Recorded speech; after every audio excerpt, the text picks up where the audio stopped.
Una enorme indignación en el Congreso de Chile. Eso es lo que ha generado la revelación por parte de la prensa de una red delictual que se encarga de traficar automóviles desde nuestro país, desde Chile, hacia Venezuela, donde entran gran parte de esto y se regularizan gracias a unas gestiones a lo menos cuestionables de la dictadura venezolana. Todo esto pasando, por supuesto, por Bolivia, un país que ha estado cada vez más sumido en el caos, con serios problemas económicos y con amenaza eventualmente con desarmarse en los próximos años si continúa con el nivel de decadencia actual. Está en una crisis enorme. Yo los invitaría a que miren el detalle de lo que está pasando en Bolivia porque es sumamente crítico, y todo esto por supuesto genera mucha molestia en el Congreso chileno, que han decidido llamar a una comisión investigadora sobre esta situación y que lleva a preguntarnos si no es necesario hacer sanciones más duras con respecto al régimen venezolano, que evidentemente deja pasar esto porque le conviene, vamos a ver cómo, como también en contra del Estado boliviano, que se presta para hacer prácticamente un paso intermedio para un tráfico, ya no de temas de drogas, que eso también ocurre, sino de automóviles que se le roban a ciudadanos chilenos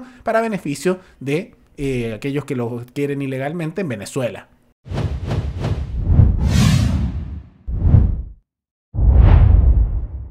Según cifras de Carabineros, en lo que va del año se han registrado 16.283 denuncias por robo de vehículos, tanto consumados como frustrados. A nivel nacional, 76 casos al día, 3 intentos cada 60 minutos.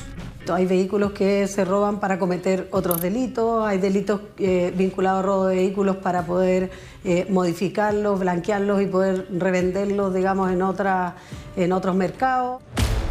La Asociación de Aseguradoras de Chile realizó un ranking de los vehículos más buscados por los delincuentes. En primer y segundo lugar aparece Toyota con sus modelos Hilux y RAV4, para luego pasar a la Mitsubishi L200. Además aparecen subs como Ford Territory, Chevrolet Group y nuevamente Toyota con la camioneta Land Cruiser. Es decir, esta marca concentra el 13% del listado.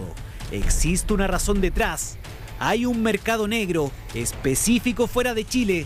Estos vehículos se los están llevando a mercado extranjero, principalmente Venezuela, que tiene un atractivo especial por estos vehículos, que no tiene producción hoy día y que, como te decía, con una ley especial, los ciudadanos venezolanos que van de vuelta a su país pueden entrar con un vehículo de hasta 5 años de antigüedad. ¿Cómo es eso? Vamos a la letra chica. En abril de 2019, el gobierno de Nicolás Maduro promulgó en Venezuela el decreto 3788 para el fortalecimiento del mundo motor en ese país. Es así que cualquier vehículo con una fabricación no mayor a 5 años de antigüedad puede ser ingresado al Estado bolivariano desde el extranjero. ¿Qué efecto causó esa medida? En la práctica, con documentos que pueden ser falsificados, bandas criminales logran internar autos robados, aprovechándose del programa venezolano llamado Retorno a la Patria. Nosotros, como Oficina Central Nacional de Interpol, por nuestros canales, hemos recibido algunas consultas, principalmente de nuestro símil, que es la Oficina Central Nacional de Interpol Caracas, respecto de vehículos que estarían tratando de ser ingresados al parque automotriz venezolano. Se abrió una nueva ruta criminal en Chile. Durante los últimos meses, una serie de vehículos han sido robados en nuestro país y han aparecido en Venezuela. Sí, a más de 7.200 kilómetros de distancia. Hay vehículos que los trasladan hasta vía marítima a través de container, adulteran la documentación, los sacan como legales o los sacan por camino no habilitado. ¿Y quiénes serían los encargados de este nuevo negocio ilegal? Para el exfiscal Luis Toledo, la forma de operar tiene un sello marcado. Es muy probable que facciones del Tren de Aragua, porque estamos hablando de organizaciones venezolanas vinculadas a este tráfico de vehículos, estén liderando esto en distintos países, no solo en Chile. Reportajes Tele 13 accedió a una serie de documentos que dan cuenta de esta nueva ruta para el mercado negro de autos robados desde Chile.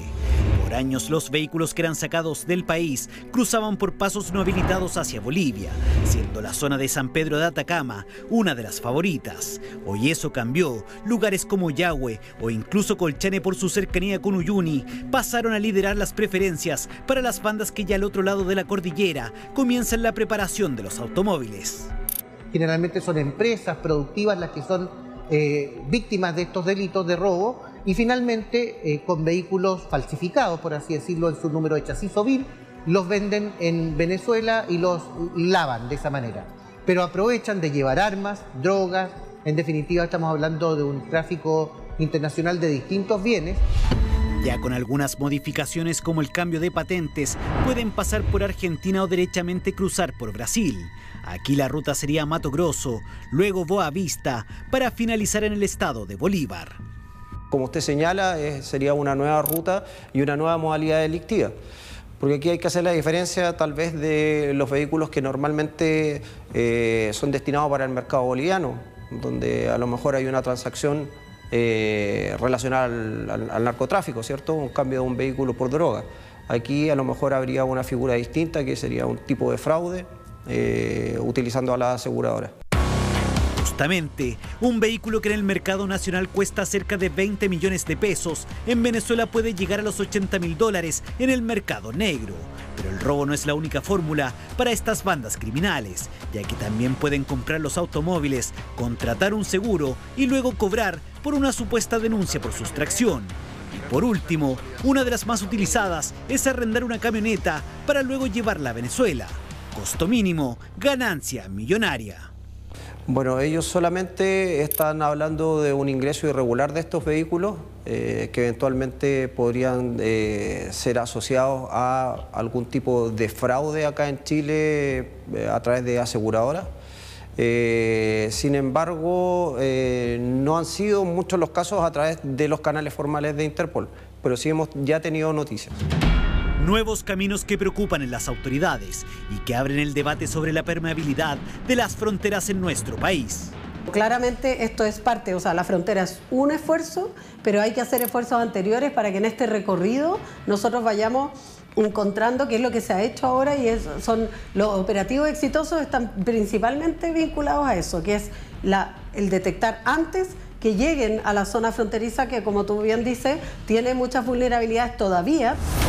Robo de vehículos que prácticamente ha mantenido el ritmo respecto al año pasado y que ahora suma compradores en Venezuela, lugar al cual cada vez se complican más las coordinaciones. Obviamente, mientras más lejos o si no hay una relación tan fluida, digamos, con los otros países, obviamente que no se va a facilitar ese trabajo. Por lo tanto, yo diría que lo más importante y el esfuerzo que nosotros tenemos que hacer es el esfuerzo al interior de nuestro país.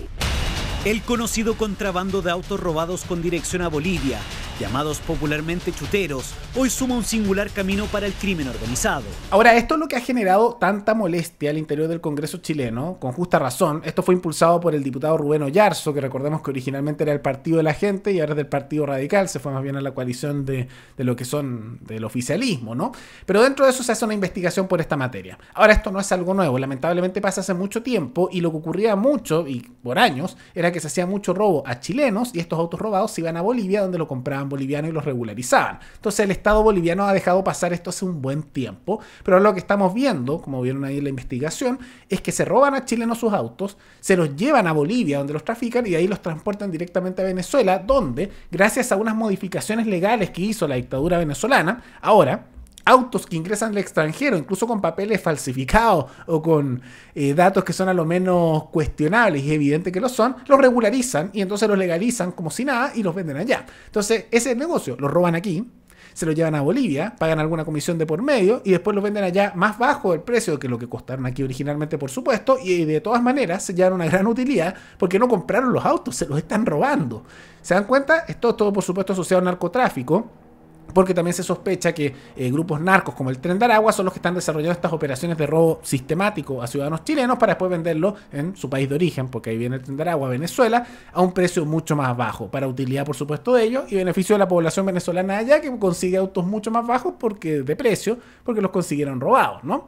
Ahora, esto no es el único problema que se está dando con Venezuela, porque también se sabe que el crecimiento del poder del Tren de Aragua ha sido un problema cada vez más grande en nuestro país, que da de la mano la corrupción sistemática que estamos viendo en las distintas áreas del Estado. Es sabido también que Maduro y su dictadura chavista en Venezuela tienen vínculos muy fuertes con el Tren de Aragua. Se ha sospechado incluso que eventualmente el asesinato de lo que fue el teniente Ojeda en nuestro país, que era un refugiado venezolano, que era parte de las Fuerzas Armadas venezolanas opositoras a Maduro, fue orquestado en conjunto, está más bien confirmado incluso por Estados Unidos esto, con el régimen chavista, y que se habrían utilizado narcos del Tren de Aragua para realizar este asesinato. Y hace poco se supo que el líder del Tren de Aragua, que era autor material de esta materia, y en el secuestro, eventual tortura y asesinato del teniente Ojeda, Ronald Ojeda, volvió hace poco a Chile y afortunadamente se ha avanzado un poco más bien en esa materia. No olvidemos también que ha habido ya detención de criminales como el líder de los piratas por el crimen de Ronald Ojeda, pero se ve que hay un vínculo directo del Tren de Aragua con el régimen venezolano. Y por más que esto genere mucha molestia en el Congreso y mucha crítica, lamentablemente no hay sanciones muy fuertes contra el Estado venezolano de carácter económico, porque ¿qué más se podría hacer?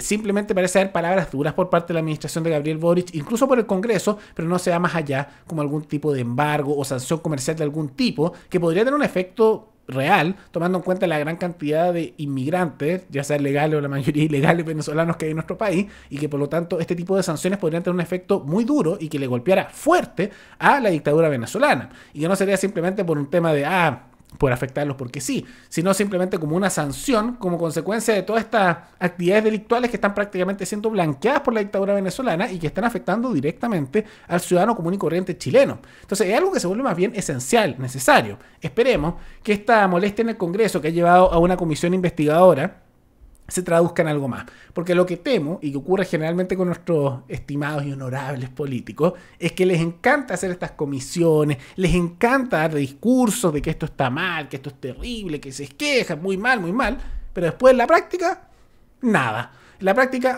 no vamos a hacer nada en la práctica, vamos a quejarnos, vamos a decir que esto es terrible, pero no se hace ningún tipo de sanción, no se hacen modificaciones de ningún tipo, no se busca hacer ninguna gestión que requiera un poco más de esfuerzo para buscar algún tipo de respuesta un poco más punitiva o proporcional contra aquellos que generaron estas materias o el país de donde vienen, y simplemente se quedan palabras.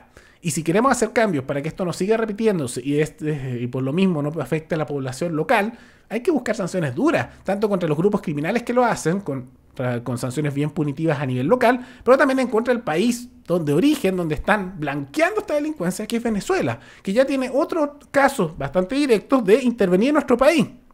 Tanto en casos como el estallido, donde se veía que había figuras del régimen venezolano que vinieron durante ese periodo y trataban justamente de generar caos, o ahora también con el caso más reciente del teniente Ojeda, que se sabe que intervinieron en Chile para asesinar a un opositor del régimen venezolano, y también ahora estos casos más recientes de beneficiarse con redes delictuales que benefician, por supuesto, al Estado venezolano. Entonces hay que hacer algún tipo de sanción. Ojalá el Congreso se atreva y no se quede solo en estas comisiones investigadoras que al final no se traducen en nada.